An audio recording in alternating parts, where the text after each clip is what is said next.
And that's part of it too, is that, it does take, after that first bust, you start to look for it a little bit more. As you're looking through different court records and in other unrelated cases, you see something drug related and you're like, oh, I wonder if it was fentanyl. Or you hear over the police scanner, they say, oh, we gave this person, 2 milligrams of fentanyl. And you're like, oh, they gave them fentanyl. Like, interesting. And so you start to hear it more and because you're listening for it. But yeah, it's one of those things where we really didn't know much about it and we really hadn't heard about it that much until this bust here.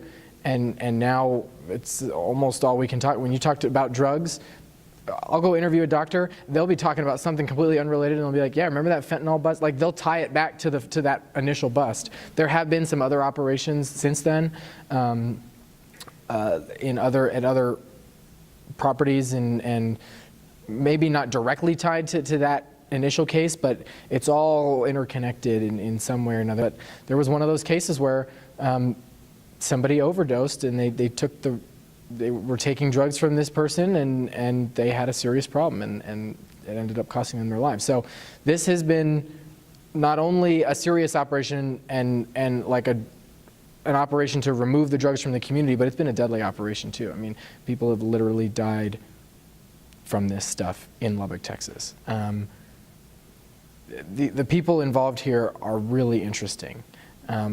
One specifically, the ringleader, so to speak.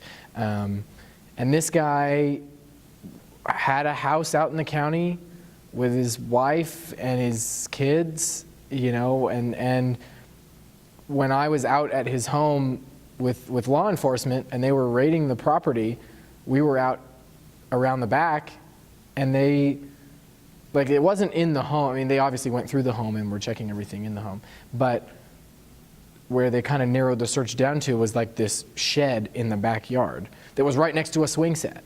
So the scary thing for us, as we were sitting there looking and putting all this together is, wait a second, this guy was doing this while his kids were like feet away.